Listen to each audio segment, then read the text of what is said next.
We've just had Christmas, and with it, obviously, the 50th commemorations of Cyclone Tracy. How were the commemorations received in your mind? Look, controversy, because a lot of people they use the Facebook again as a place to air their grievances. Mm-hmm.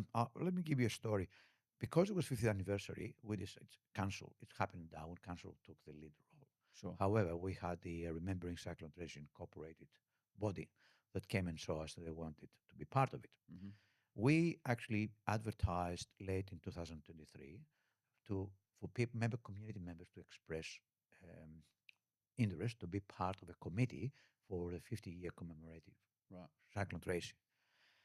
Where was that? Was that made on Facebook? Was that Oh, made on everywhere. the everywhere? Facebook, everywhere. Radio, yeah. Yeah. Okay. We received less than 20 applications. Right. Okay.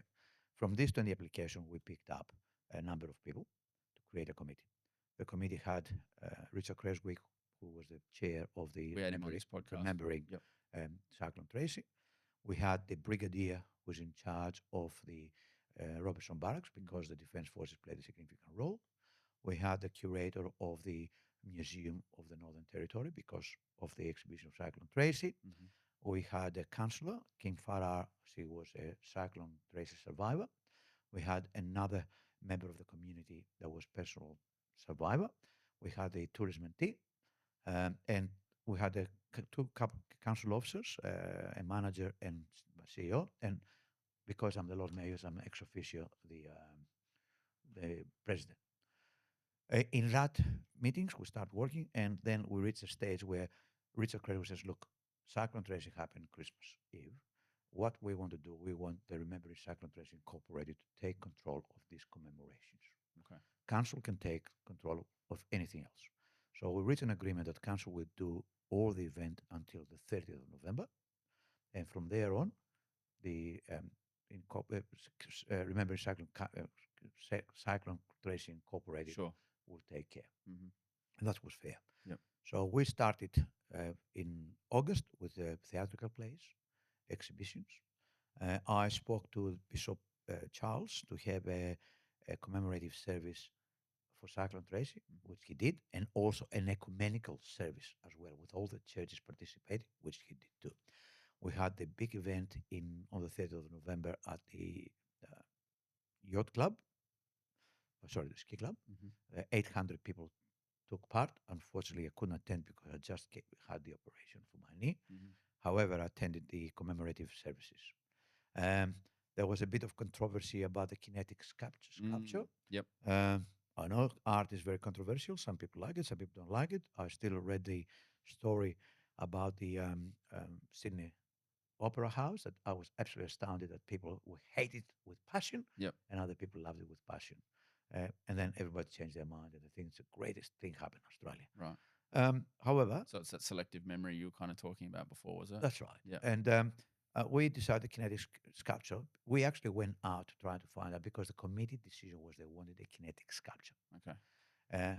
It was not council decision; it was the committee decision. That committee decision was conveyed to council, and council had to ratify it. Mm-hmm. We went around Australia to find out who does kinetic monuments. Nobody in Darwin does kinetic monuments. Because that was part of the controversy, wasn't it? There wasn't a local artist that got the money and got to do the sculpture.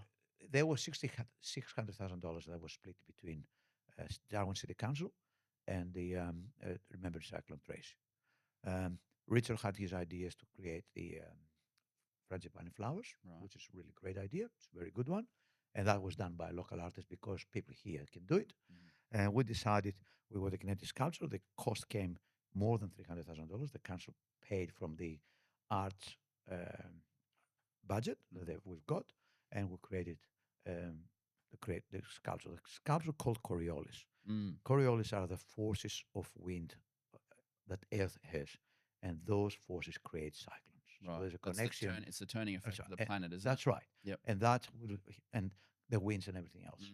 And then that structure will actually move. And next to the structure, we're going to have interpreted signs that explain all this.